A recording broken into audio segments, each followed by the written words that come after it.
Ladies and gentlemen, can I have your attention at this time? Quiet on the floor, please. At this time, please place all electronic devices to vibrate. Mr. Majority Leader.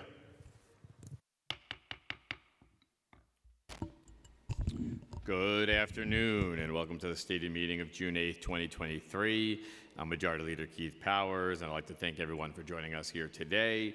If you'd like to follow along, the agenda for today's meeting is posted on the website.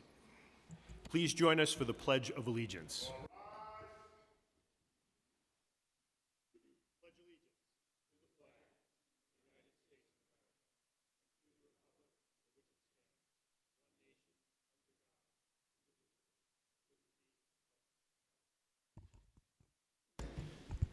Roll call. Abreu. Here. Ariola. Present. Aviles. Presente. Ayala. Here. Barron.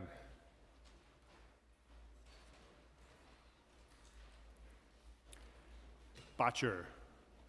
Here. Brannan. Here. Brewer. Here. Brooks Powers. Present. Caban. Present. Carr. Present. De La Rosa. Here. Dinowitz. Here. Farias. Present. Felice.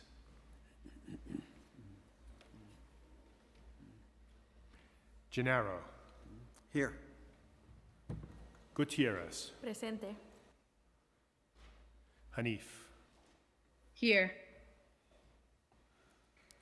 Hanks. Present. Holden. Here. Hudson. Present. Joseph. Present. Kagan. Present. Krishnan. Here. Lee.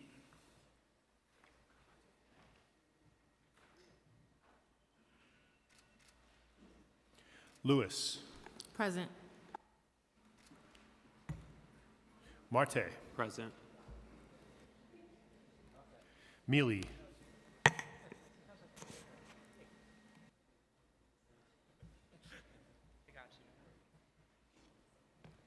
Menon. Present.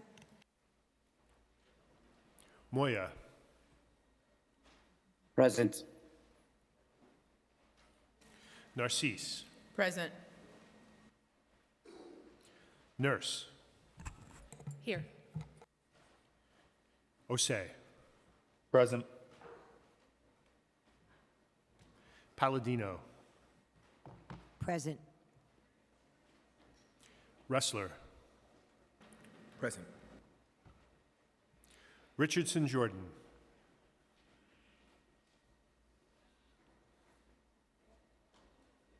Riley.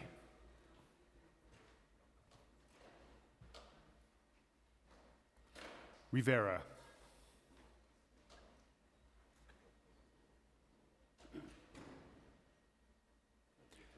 Salamanca.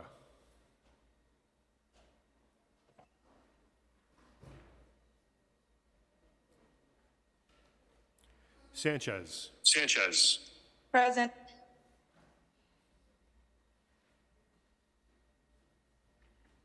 Lee.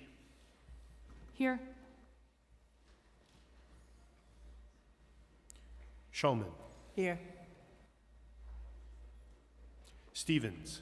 Here. Ung.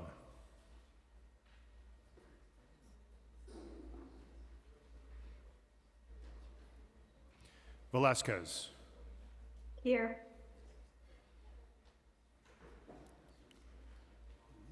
Vernikoff. Here. Williams. Here. Juan.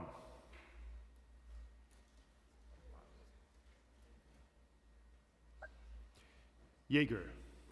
Here.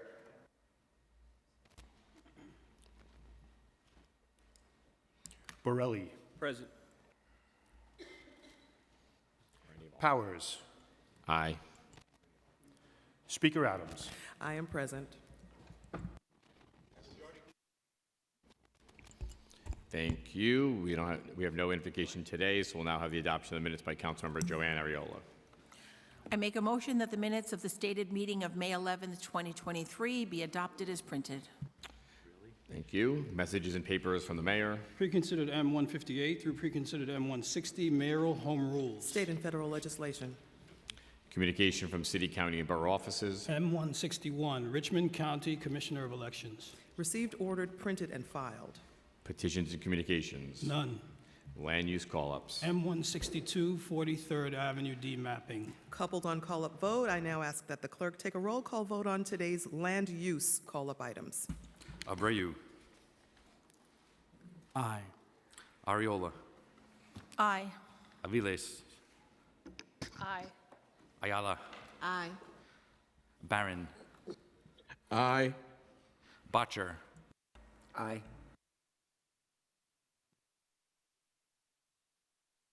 Abreu. Permission to vote on all items coupled on today's general order calendar? Aye. I'll let you go. Aye. Thank you. Brannon. Aye. Brewer. Aye. Brooks Powers. Aye. Caban. Aye. Carr. Aye. De La Rosa.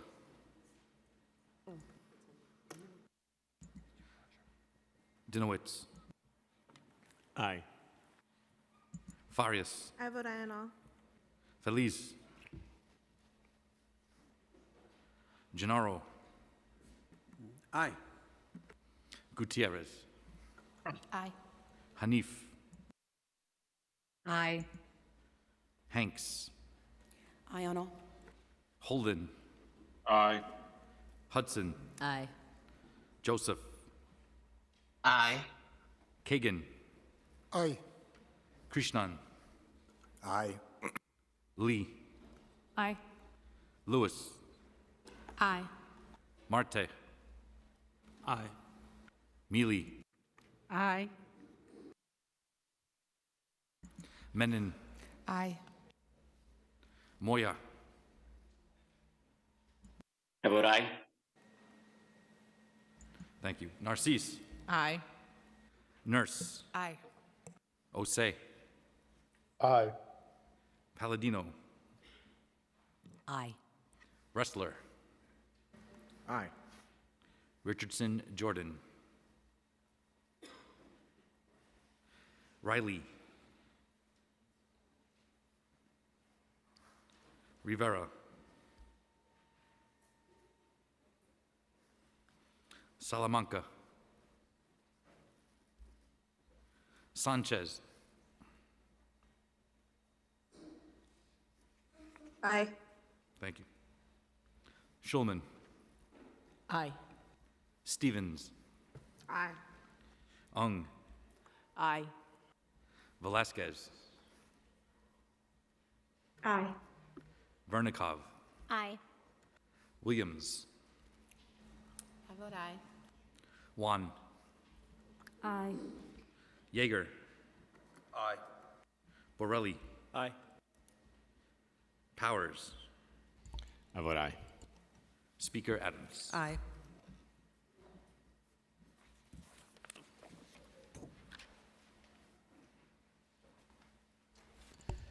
Today's land use call-ups are adopted by a vote of 45 in the affirmative and 0 negative.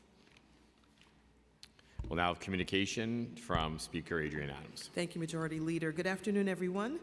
I hope you and your families stay safe as we experience hazardous air quality due to the wildfires in Canada. I want to begin by urging all New Yorkers to take this air quality health advisory very seriously and follow the guidance of our public health officials. That means New Yorkers should continue to limit outdoor activity and stay inside whenever possible with windows closed and reducing indoor air pollution. If you must be outside, wear a high-quality mask, such as an N95 or KN95. New Yorkers should also seek to avoid contributing to outdoor air pollution by using mass transit instead of vehicles, limiting energy use, and taking other conservation efforts. As a city, we must ensure that agencies are offering consistent guidance about these health hazards so that New Yorkers are equipped with the information they need to stay safe. Earlier this week, I traveled down to Washington, D.C. with some of our colleagues in the council to meet with the New York congressional delegation and members of the Biden-Harris administration. We discussed our requests for federal funding, support, and partnership to help meet the needs of people seeking asylum in our country and all New Yorkers. We're very grateful that the day after our productive and fruitful trip to Washington, FEMA announced that it will allocate more than $104 million to New York City to help cover the costs of providing services for asylum seekers. I want to express my gratitude to Senate Majority Leader Chuck Schumer, House Democratic Leader Hakeem Jeffries, and all of our federal partners for helping secure that critical funding, which represented the largest share received of any city in the country. We know our city requires even more funding and support, and we will continue working in partnership with the congressional delegation and the Biden administration to secure more for our city. The continued deaths and violence at Rikers have been deeply disturbing, and we mourn the recent death of Joshua Valles. The tragic circumstances surrounding Joshua's death and other disturbing incidents of violence at Rikers are problematic and further exacerbated by the Department of Corrections' repeated failures to accurately report the incidents to the Federal Monitor. Even more outrageous and unacceptable has been the department's response that it will no longer provide public information about when someone dies in its custody. By choosing to withhold information from the public, the DOC continues its dangerous pattern of disregard for oversight. The DOC cannot continue to operate without being accountable, and it is our role, along with other stakeholders, to ensure that this is not the case. I want to take a moment to plug our next New York City government hiring hall to recruit New Yorkers into city agencies. It will take place on Saturday, June 10th in my borough, Queensborough Hall. I urge all New Yorkers looking for opportunities to join the city's workforce, stop by and join us. As we begin the month of June, I want to acknowledge some important holidays. June is Alzheimer's and Brain Awareness Month, during which we raise public awareness and support for more than 6 million Americans impacted by brain disorders. June 12th is Loving Day, which marks the anniversary of the Supreme Court decision Loving versus Virginia, which ended anti-miscegenation laws and allows interracial marriage in the United States. And June 14th is Flag Day, when we celebrate the adoption of our national flag back in 1777. Over the past 2 weeks, the Council hosted an Africa Day celebration and our annual Pride celebration here in the People's House. As we continue to celebrate Pride Month, it is critical that we uplift LGBTQIA+ New Yorkers through policies and investments, and I'm proud that some of the legislations we're passing today will do just that. Thank you to all of the council members and caucuses that co-sponsored those events. Next week, the Black, Latino, and Asian Caucus will be celebrating African American Music Appreciation Month and the 50th anniversary of hip hop.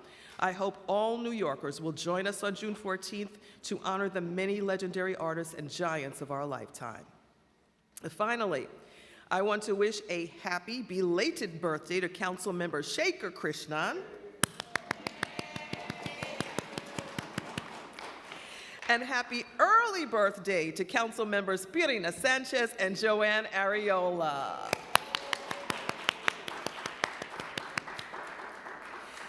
Now, colleagues, let's move on to our stated agenda. First, we will vote on the following finance items. Introduction 95AA, sponsored by Council Members Justin Brannan and Farrah Lewis, would merge the Church Avenue and Flatbush Avenue Business Improvement Districts.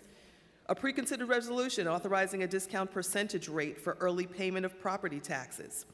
A preconsidered resolution amending a previously granted tax exemption for one building in Councilmember Nurse's district. A preconsidered resolution amending a previously granted tax exemption for one building in Councilmember Richardson Jordan's district. A package of 12 preconsidered resolutions to authorize Article 11 exemptions for 27 buildings in Deputy Speaker Ayala's and Council Members Richardson Jordan, Abreu, Feliz, Stevens, and Salamanca's districts. A preconsidered resolution to authorize an Article 11 exemption for one new building in Councilmember Salamanca's district. A preconsidered resolution to authorize an Article 11 exemption for one building in Councilmember Velasquez's district. A preconsidered resolution to authorize an Article 11 exemption for 10 buildings in Councilmember Feliz's district. A preconsidered resolution to authorize an Article 11 exemption for six buildings in Councilmember Abreu's district. Lastly, we will vote on the following pieces of legislation. First, we will be voting on 7 preconsidered state legislative resolutions. Next, Resolution 512, sponsored by Councilmember Julie Menin, calls on the New York State Legislature to pass and the governor to sign legislation to create an independent commission to oversee hospital pricing for the purpose of increasing access to hospital services, promoting financial stability for hospitals, and lowering healthcare costs for New Yorkers.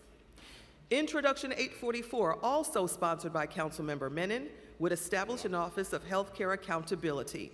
This office would audit city expenditures on an employee-related healthcare costs and make recommendations on how to lower these costs. It would also require the city to create an online site to provide information on the costs of hospital procedures and summarize the cost transparency of each hospital. We thank our staff members, Sarah Liss and Manor Boot.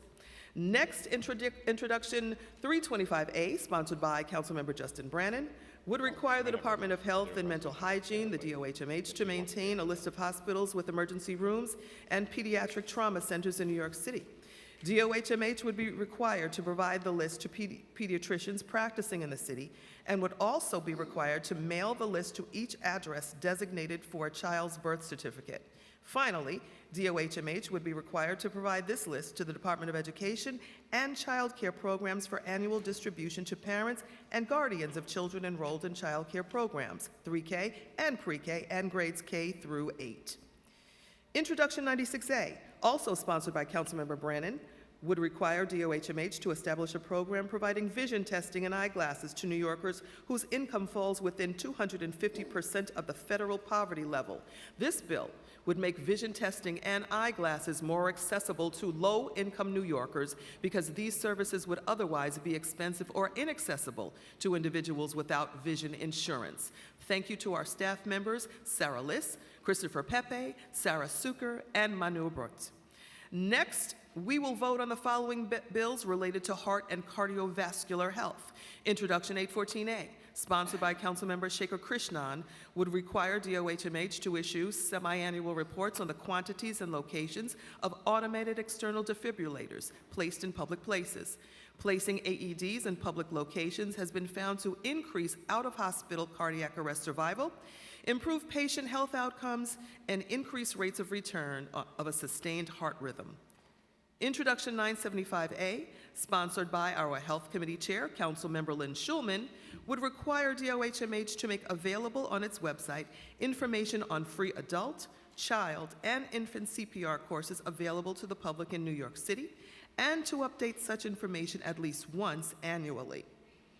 Introduction 996A, sponsored by Councilmember Mercedes Narcisse, would require DOHMH to post on its website the public places in New York City where blood pressure machines are located and provide recommendations on locations for such machines in high-need areas. DOHMH would also be required to support making at-home blood pressure machines available at no cost to the public at federally qualified health centers in 5 high-need areas in the city, and post the locations of such centers on its website. Thank you to our staff members Christopher Pepe, Sarah Suker, and Manu Brot. Introduction 831A, sponsored by Criminal Justice Committee Chair Councilmember Carlina Rivera, would require the Department of Correction to create a resource navigator program to help connect TCGN BI, a lot of letters here, individuals and women in custody with alternatives to incarceration, transitional and permanent housing, and reentry programs. DOC would also have to submit recommendations to the mayor and city council on how to improve diversion and reentry resources for this population. We thank our staff members, Jeremy Whiteman and Natalie Meltzer. Introduction 976A, sponsored by Councilmember Althea Stevens, would require the Department of Homeless Services, or DHS, and the Department of Youth and Community Development, DYCD, to report on data on the LGBTQ plus homeless population. In New York City, despite the growing population of single homeless adults, there is a lack of data on LGBTQ plus New Yorkers who are unhoused. To ensure this population is properly served, this bill would direct the city to collect data to help guide policy and ensure equity of treatment. Thank you to our staff member, Christina Yelamati. Introduction 977A, also sponsored by Councilmember Stevens, would require drop-in centers to participate in the streamlined intake process for runaway and homeless youth to transition into adult shelters. Previously, runaway and homeless youth who aged out or timed out of DYCD shelters would stay in assessment intake shelters run by the Department of Homeless Services for up to 3 weeks until a bed in a DHS facility became available. Many RHY have expressed feeling unsafe in these shelters and have avoided the process.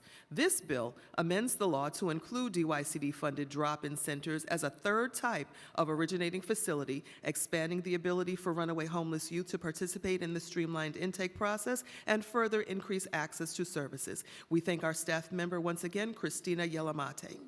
Finally, we will be voting on a package of zero waste legislation that will advance our city's efforts to divert organic waste from landfills, fight climate change, and create a greener, more sustainable future for all New Yorkers. Introduction 280A, sponsored by Majority Leader Keith Powers, would require the Department of Sanitation to establish community recycling centers in every borough to collect materials that are not regularly collected curbside, but which could be recycled or reused. These facilities would be required to be open for a certain number of hours per week, be in close proximity to public transit, and be easily accessible for people with disabilities. Information about each community recycling center, including its address, contact information, and hours of operation, would be posted online. This bill also requires DSNY to submit regular reports to the council on each center. This law would take effect immediately. Introduction 281B, also sponsored by Majority Leader Powers, would require DSNY to establish a minimum number of organic waste drop-off sites citywide and in each borough. These sites would be required to be open for a certain number of hours per week, be near public transit, and be easily accessible for people with disabilities. Information about each drop-off site, including its address, contact information, and hours of operation would be posted online. Finally, the bill would require outreach and regular reports to the council. This law would take effect immediately. Introduction 274A, sponsored by Sanitation Committee Chair Councilmember Sandy Nurse, would codify in law a goal of zero divertible waste for New York City by 2030. The Department of Sanitation would be required to report if this goal cannot be met. Introduction 275A, also sponsored by Councilmember Nurse, would require the Department of Sanitation to report on their efforts to increase diversion rates as they work towards the goal of zero waste. The report must include information on specific materials and their recyclability, as well as efforts to recycle or reuse materials collected through public litter baskets and other sources. This law would take effect immediately. Introduction 244A, sponsored by Councilmember Shahana Hanif and me, would establish a permanent citywide residential curbside collection program to divert organic waste. Approximately 1/3 of all residential waste is organic material that can be composted. Currently, most of it is not separately collected, so it ends up in landfills. This program would require residents to separate both yard waste and organic waste, such as food scraps. The Department of Sanitation would then collect this organic waste weekly alongside other regular curbside collections. This legislation requires the program to be phased in over a brief period and for DSNY to conduct public outreach to residents, building owners, and maintenance staff. This bill goes into effect immediately. We thank our staff members, Christopher Sartori, Ricky Chawla, Brad Reed, Audrey Sun, and Morgan Barrett. I thank you for your attention, and now I turn it back over to our Majority Leader. Thank you, Speaker Adams. We're now going to move into the discussion of general orders. We'll first hear from Councilmember Menon, followed by Councilmember Nurse. Thank you so much. So I'm thrilled today that the City Council is going to pass my bill, the Healthcare Accountability and Consumer Protection Act, which will make New York City the first city in the country to create a healthcare accountability office. This new office is going to list the prices of medical procedures by hospital, and it will increase transparency for patients and make recommendations on how we can lower our healthcare costs. Currently, for example, a C-section in New York City can cost $55,000 at Montefiore or $17,000 at another New York City hospital. And the new office would harness the city's purchasing power to drive down skyrocketing healthcare costs. In 2017, our city spent over $6 billion on public sector employee, retiree, and dependent health care. Today, that number is close to 10% of our city's budget, or $11 billion. It's simply unsustainable. A recent study by 32BJ noted that we could potentially save up to $2 billion by creating this office. And other states that have enacted price transparency, such as New Hampshire and California, have seen enormous savings and reductions in their health care costs. That's money that we could allocate to affordable housing or education or other critical needs. I first of all want to thank the Speaker for her support. I want to thank Health Chair Lynn Shulman, Hospitals Chair Mercedes Narcisse, the incredible labor coalition that has supported this bill from the start, as well as bill drafters Sarah Suker, Nicholas Wadowski, Nell Beekman, Julia Goldsmith-Pinkham, Minora Boot, Christopher Pepe, and Sarah Liss, and from my team, Anna Correa, Brendan Jordan, and Jonathan Shutt for their support. Thank you. Thank you. We'll now hear from Councilmember Nurse, followed by Councilmember Stevens. Thank you. Hey, colleagues. Hey, pals. Today, as what? I'm excited. Today, as thick smoke from forest wildfires in Canada covers our city and threatens our public health, we are preparing to pass a monumental achievement in our beloved city, the passage of the Zero Waste Act. With the passage of this act, we are declaring and reaffirming our right to a sustainable future. I want to take a moment to express my deepest gratitude to all the community organizers, activists, and everyday heroes who made this victory possible. I want to recognize National Resources Defense Fund, New York Lawyers for Public Interest, Triage, WEAC, Big Reuse, LES Ecology Center, El Puente, BK Rott, and all the solid waste advisory boards across the boroughs. I want to thank you, colleagues. This package of bills has 42 co-sponsors on all 5 bills, making it the most co-sponsored package this body has passed. Shout out to Councilmember Sandra Ung for signing on yesterday. This is a clear commitment from us and New Yorkers for climate and environmental justice, and I am truly, truly so proud to be part of this historic body with you all.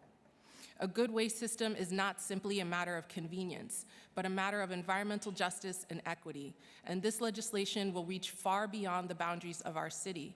These bills are an act of real solidarity with communities that are fighting for clean air and water, like in New Jersey, Pennsylvania, and upstate New York, where we send millions and millions of pounds of waste every day. It is the working class communities of color and indigenous peoples who have borne the brunt of toxic landfills, incinerators, and environmental racism. And this act is a rightful step towards healing the wounds inflicted by decades of environmental degradation. It is imperative that New York City, with action at the state level, move from the linear, exploitative model of extraction, production, and disposal, and embrace a circular economy that values regeneration, sustainability, and justice. I want to express my gratitude to Anel Hernandez for leading the research and negotiations from our staff side, the staff of Councilmember Powers and Hanif, Jeff Baker, Brad, Ricky, Andrew, our new committee counsel, Morgan, and of course, thank you, Speaker Adams, for throwing your full weight behind this package. Thank you so much for all of your work, and I ask for your support on these bills today. Thank you. Congratulations. We'll now hear from Councilmember Stevens, followed by Councilmember Rivera. Today we are voting on 2 bills sponsored by me to expand the reporting service for runaway and homeless youth.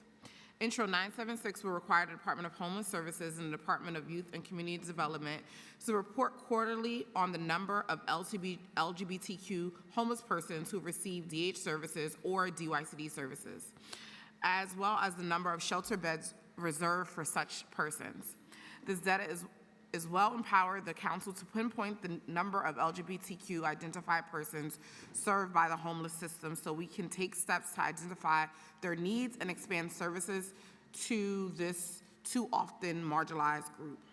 Intro 977 will require drop-in centers to participate in a streamlined intake process for youth aging out of and timing out of shelters operated and funded by Department of Youth and Community Development and would intend to transfer to adult shelters. Advocates report that it takes up to 21 days to identify a shelter bed in an adult system. This bill would enable drop-in centers to conduct the intake process so that young people can remain in our HY system until they identify an available bed within DHS. I'm proud we are advancing these bills and calling attention to the needs of cities' most vulnerable youth. The RHY system is undersourced and overlooked. Currently, there are only 60 beds for homeless young people at the ages of 21 to 24 in New York City. At the Youth Service Committee hearing in April, we heard passionate testimony from youth and advocates about how the demand for beds exceed the limited supply. We find the growing demand of shelters and the only compound the influx of migrant youth and the city's absurd directive banning young people from sleeping in drop-in centers. The RHY system is facing multiple crises and our young people need our help. We celebrate the advancement of this legislation today and look forward to expanding more bold legislation actions in the committee that we can help runaway and homeless youth. I'd like to thank the staff for their hard work, and I hope all of my colleagues can vote yes today. Thank you. Thank you. Sorry, my microphone was not working. We'll now hear from Councilman Rivera, followed by Councilman Narcisse. Thank you so much. The legislation we are voting on today, my bill, will serve populations that are uniquely vulnerable in our city's jails. Women and gender-expansive individuals, including transgender, gender nonconforming, non-binary, and intersex people. These populations are especially likely to suffer from prior abuse and trauma, which can precipitate other mental health problems. 70% are caregivers, and incarceration has profoundly negative consequences for their children and families. At jail intake, as many as 25% of women and gender-expansive people reported they were homeless before being jailed or had nowhere to go upon release. Coordinated reentry planning greatly impacts detained individuals' reintegration into society and can reduce recidivism rates. My bill, Intro 831A, creates a centralized resource navigator program to assist women and gender-expansive individuals in DOC custody in locating available and appropriate reentry services. I want to acknowledge the TGNC NBI Task Force, which has worked tirelessly to review DOC policies and make recommendations to improve the treatment and housing of transgender, gender nonconforming, non-binary, and intersex people in custody. Thank you for your service to ensure everyone is treated with the dignity and respect they deserve. To close Rikers Island on schedule in 2027, we must be diligent in reducing the jail population and ending the cycle of recidivism. With innovative policies like the establishment of a resource navigator program, this goal is entirely within our grasp. Thank you to committee staff and, of course, my team in helping to draft this bill and getting it to this final stage. I'm proud to carry this legislation, and I urge my colleagues to vote aye. Thank you. Thank you. We'll hear from Councilman Narcisse, and batting cleanup, Councilman Krishnan. Thank you, Majority Chair and the Speaker, Adrian Adams, and all the team that make it possible for me under the leadership of Jeff Baker, Jeremy Jones, all of the team. Thank you. As a nurse, it brings me great happiness to speak today and vote to pass two bills which will increase access to health care and help close healthcare equity gap. Health is wealth. If healthcare is not affordable to all New Yorkers, our system is failing. Something is critically wrong when patients have to fight for their lives and hospitals are fighting for their license. Healthcare is too damn high, and hospitals bills are too damn high in New York City. So that is why I'm proud to work with my colleagues, including sponsor Councilwoman Julie Menon and Healthcare Committee Chair Lynn, to pass this bill. This is saving money and saving our city healthcare infrastructure. Intro 996A, we must provide New Yorkers with every affordable resources to combat hypertension, which affects about 1 in 4 New Yorkers, with higher numbers for Black and Latino communities. If many people with hypertension don't experience any symptom, that's why we call it a silent killer. As a former ER triage nurse, I know firsthand that we must diagnose before we treating. By placing automatic self-administered blood pressure testing machine in public places will help educate New Yorkers about their blood pressure and make it more comfortable to talk about, thus provide a potentially life-saving resource to many. I am pleased that as a city council member, I'm taking that step to pass Intro 996 to increase access to sphygmomanometers, which will help save lives and have immediate impact on the health care of many New Yorkers. So thank you, everyone that worked with me to make this possible. Thank you. Thank you. We're going to hear from Councilmember Krishnan and Councilmember Hanif to follow. Thank you so much, Majority Leader. In January of this year, America watched in horror as Buffalo Bills safety Damar Hamlin collapsed onto the field moments after making a routine tackle during a game against the Cincinnati Bengals. Hamlin, 24 years old and in peak physical health, had suffered from sudden cardiac arrest. Thankfully, he has fully recovered, and I just saw him earlier this week practicing with the Bills. As Damar's story makes clear, however, AEDs save lives. Unfortunately, they aren't as readily accessible for everyone as they were for him. That's why I'm proud that as we mark the end of National CPR and AED Awareness Week, I'm proud to have led the passage of the HEART Act that we're voting on today, Intro 814A, which will help more New Yorkers find AEDs to save the lives of their friends, family, and neighbors. Heart disease is the leading cause of death in New York City, claiming hundreds of our loved ones every year. But by making AEDs easily accessible for all New Yorkers, with all information available as to their locations and whether they're up to date in terms of their maintenance, by doing that across the city, we can and will prevent countless deaths from cardiac arrest. I'd like to recognize and give a special thank you to my friend and constituent, Sumana Harihareshwara, who's here in the gallery. Who I'd ask to stand, please. Thank you, Sumana, for your work, your advocacy. Sumana's father had passed away because of a heart attack in 2010, but she has been a champion for AED accessibility and the inspiration behind the introduction and passage of this bill. I'd also like to thank Speaker Adams and Health Chair Lynn Shulman for prioritizing this issue, critical issue of public health in our City Council, to Chris Pepe and the Health Committee staff for all their work in shepherding this legislation forward, to my staff, Greg Clark, Chanel Martinez, and Chuck Park, and to the American Heart Association for their joint advocacy on this issue. And finally, a special thank you to Majority Leader Chuck Schumer for our partnership together on the federal and city level to make sure that legislation for increasing AED access passes here in New York City and in Washington, D.C. I urge all my colleagues to vote yes on this important bill. Thank you. Thank you. And finally, we'll hear from Councilmember Hanif. Thank you. Good afternoon. Hi, all. I am on the Zoom. I share an excitement with my colleague, Councilmember Nurse. Thank you so much to Speaker Adams and Chair Nurse for getting Intro 244A on today's agenda and for your partnership on this bill over the past year. I want to express gratitude to the 42 sponsors of this bill, especially the 12 co-prime sponsors. I also want to thank DSNY and CLA for the collaboration in getting this bill across the finish line. And I need to shout out the Progressive Caucus, who have been avid champions of the Zero Waste Act. Right now, more than a third of all trash that New Yorkers produce is organic waste. Currently, the vast majority of this waste is either incinerated, predominantly in communities of color, which creates terrible health impacts, or it rots in landfills, emitting methane, a greenhouse gas 25 times more destructive than carbon dioxide. As we have seen over the past few days, the climate crisis is here and we must take action now. This bill will create a citywide curbside composting program for residential buildings, diverting organic waste away from incineration and landfill towards productive uses like nourishing our city's soil or heating our homes. Collections will be mandatory weekly and year-round, allowing us to reach the needed environmental impact to meet the climate crisis and achieve economic efficiencies that will help the city financially. In order to ensure that New Yorkers have the information they need to participate properly, the bill requires DSNY to implement a language accessible and culturally competent outreach and education campaign.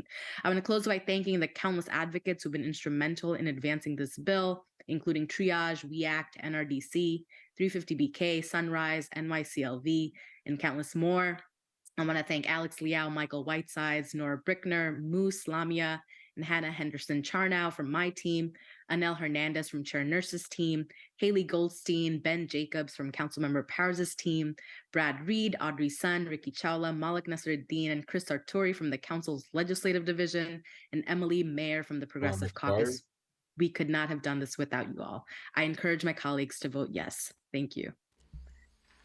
Thank you. And seeing no one else signed up for general orders, we will now move into the report of special committees. None.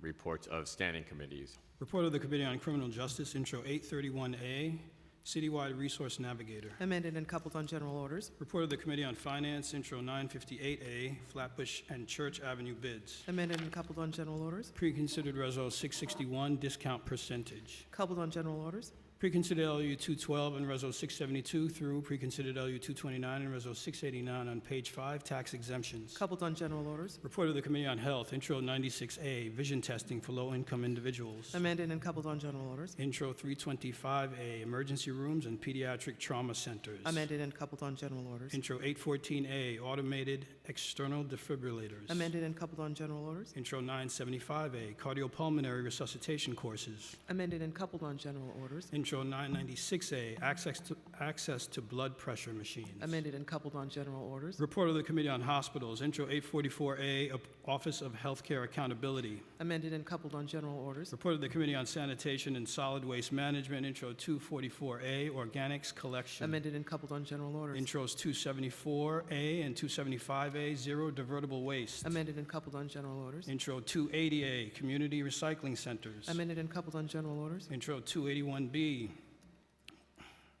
Organic Waste Drop-Off Sites. Amended and coupled on general orders. Report of the Committee on State and Federal Legislation, preconsidered M158 through preconsidered SLR 18, various home rule messages. Coupled on general orders. Report of the Committee on Youth Services, Intro 976A, LGBTQ homeless population reporting. Amended and coupled on general orders. Intro 977, intake process for runaway and homeless youth. Coupled on general orders, I now ask that the clerk take a roll call vote on all of the items coupled on today's general orders calendar. Ariola. Permission to explain my vote? Go ahead. As chair of the New York City Fire and Emergency Management Committee, I'm especially honored to be part of the passing of home rules, which will make S5678 and A7414 and S7289A and A7679 law in this city. The passing of these home rules ensures that our members of the FDNY and their families will be taken care of in the event of a tragedy, their loved ones taken care of after they are gone, as well as their illnesses received from on-the-job hazards be properly recognized. With that, I vote aye on all, with the exception of Intro 244A and M159. Thank you. Thank you. Aviles. Aye on all. Ayala. Aye. Barron. Explain my vote. Go ahead. I know this is going to bring tears to your eyes, but I will have no further comments in this meeting. Out of respect for those of you who put your health risk on the line and showed up in person, I would just like to encourage you to stay in when you do go home, and go home as soon as possible. This is a very serious situation. Do put on a mask if you must be out, but out of respect for you, Shawn, I will not prolong this meeting any longer. And I'm sure there's some tissues available for you at the council to wipe your tears because you're not going to hear from Barron today. But in all due seriousness, get home safely and eye on all. Thank you, Councilmember Barron. We wish you well. Boucher. Aye on all. Brannan.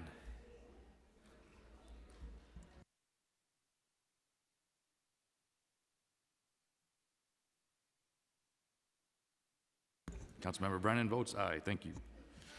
Brewer.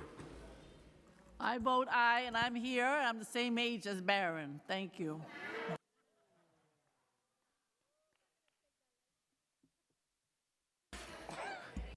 Brooks Powers. Aye on all. Congratulations to everyone passing the bill. Caban. Aye on all. Carr. I vote no on introduction to 44A and M159, and aye on the rest. Thank you.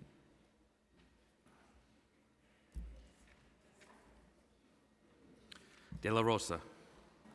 Permission to vote on all land use call-ups and all items on the general order calendar. Go ahead. Aye on all, and congrats to all the colleagues. Thanks. Dinowitz. Aye on all.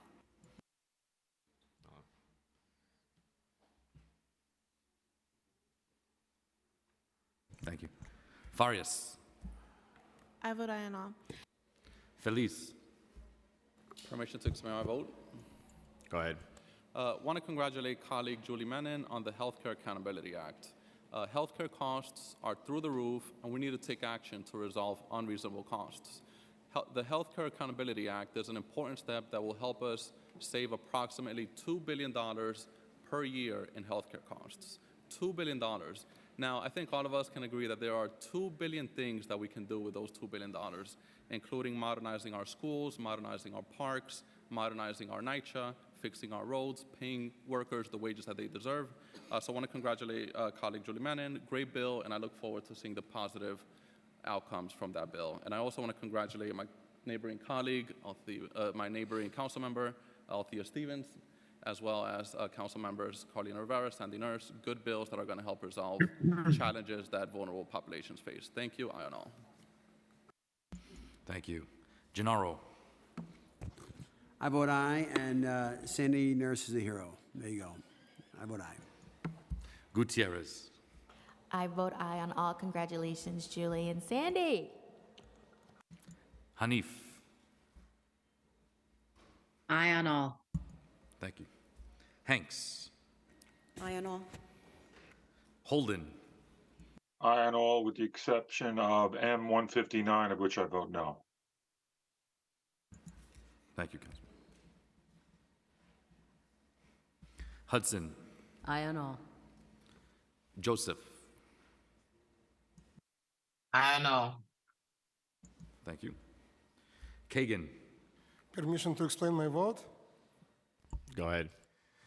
I'm planning to vote against M159, that basically is extending the city's power to impose certain tax rates and multiple taxes on individual New Yorkers and various businesses like beauty services and gyms, etc.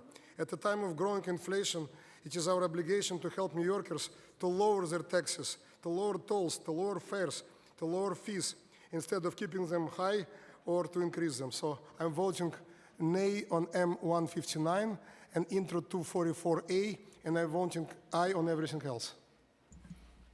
Thank you. Krishnan. Aye on all. Lee. Aye on all. Lewis. Permission to explain my vote? Go ahead. Thank you, Speaker Adams and Majority Leader. I vote aye on all.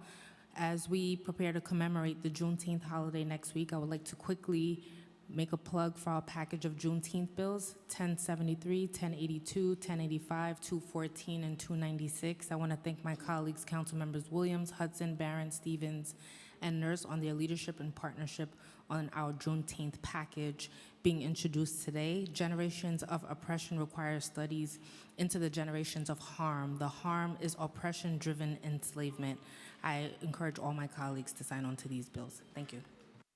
Thank you. Marte. Aye on all. Mealy. Aye on all. Menon. Aye on all, and I want to congratulate my colleagues on their zero waste package. Moya. I vote aye. Thank you. Narcisse. Permission to expand my vote for 1 second?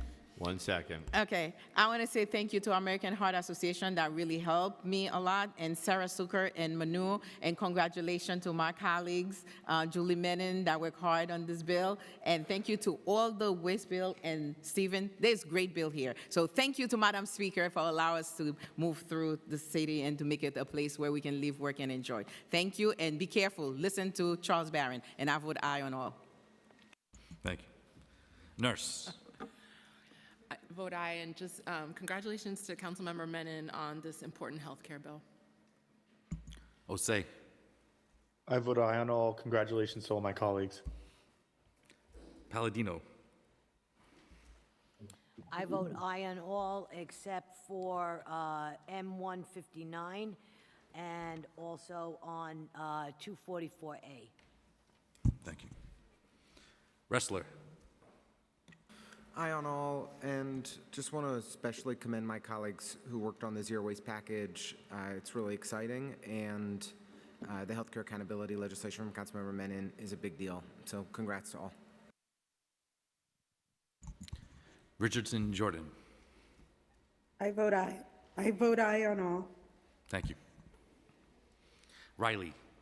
Aye on all. Rivera. Congratulations to my colleagues. I vote aye. Salamanca. Sanchez.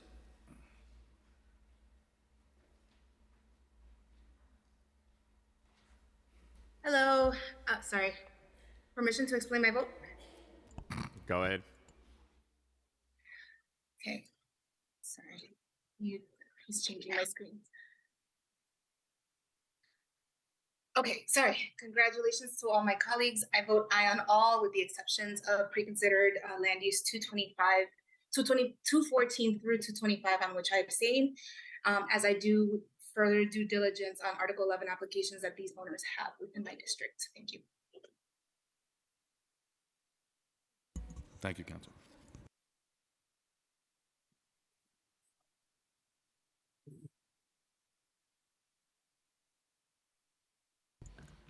Schulman. Permission to briefly explain my vote. Go I ahead. want to congratulate everyone today on their package of bills, particularly Julie Menon on her hospital accountability and transparency legislation, which I'm a co-prime sponsor on, and Sandy Nurse for her organic waste legislation. And I just want to say, because of all the bills that we're passing today, that New York City will be a healthier place. And with that, I vote aye on all.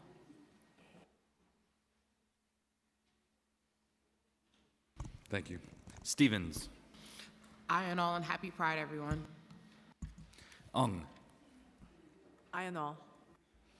Velasquez. Aye on all. Vernikov. Aye on all except no on intro 244A and M159. Thank you. Thank you. Williams. Permission to explain my vote. Go ahead.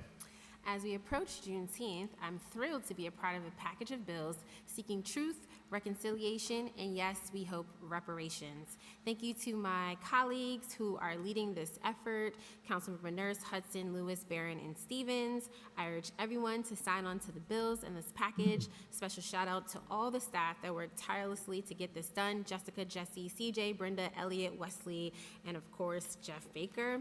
And last but not least, congrats to council members Menon and Nurse. Thank you. I vote aye. Did I say that already? I vote aye. Yes, thank you, Councilmember. Juan. Aye on all. Thank you. Yeager. Aye on all with the exception of M159, introductions 958, 244, 280, and 281. Thank you. Thank you. One more.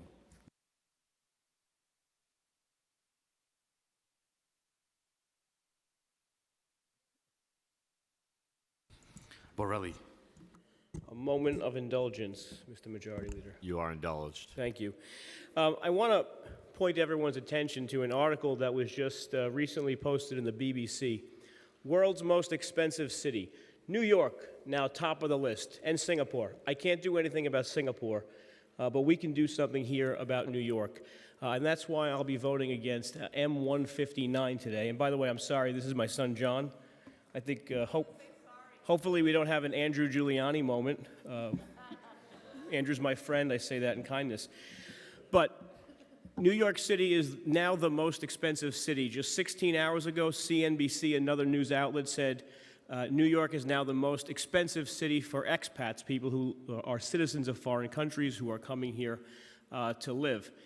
And yet we are passing what would be an extension of some of the highest taxes in the country, specifically the income tax. For those of you who may not be aware, New York City is one of the few municipalities in the country with an income tax, and we had that for many years because property taxes were very low comparable to our neighboring states and jurisdictions.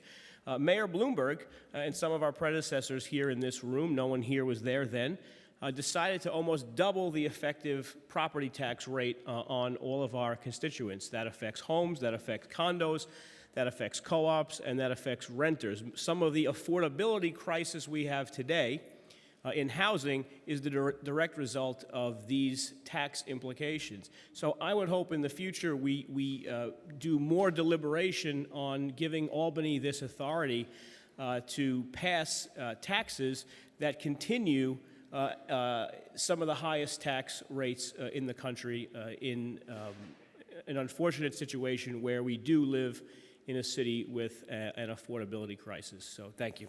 I vote aye on all with the exception of M159 and Intro 244. Thanks.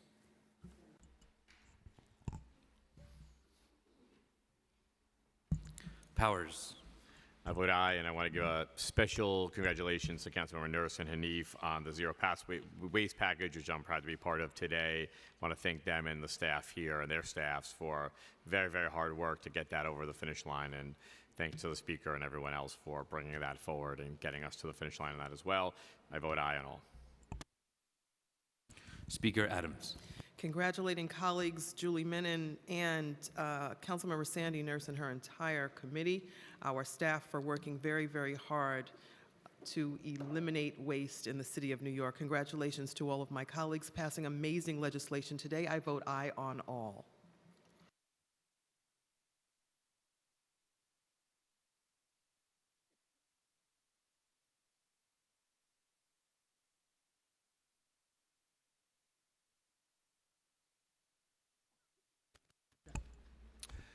All items on today's general order calendar are adopted by a vote of 50 in the affirmative, 0 negative, and 0 abstentions, with the exception of Intro 244A, which was adopted by a vote of 43 in the affirmative, 7 negative, and 0 abstentions, and 159 adopted by a vote of 42 in the affirmative, 8 negative, and 0 abstentions. Land use items 214 through 225 and accompanying resolutions adopted by a vote of 49 in the affirmative, 0 negative, 1 abstentions. One abstention. Intro 280A adopted by a vote of 49 in the affirmative, 1 negative, 0 abstentions. Intro 281B adopted by a vote of 49 in the affirmative, 1 negative, 0 abstentions. And Intro 958A adopted by a vote of 49 in the affirmative, 1 negative, 0 abstentions. And I want to announce a revised land use call-up vote, which is 46 in the affirmative and 0 negative. We will now move to the introduction and reading of bills. All bills have been referred to committees as indicated on today's agenda. Thank you. We're now going to move into the discussion of resolutions. Do we have anyone signed up to? I see we have Joe's son signed up to discuss resolutions. Seeing none, we are going to now have a voice vote on today's resolution.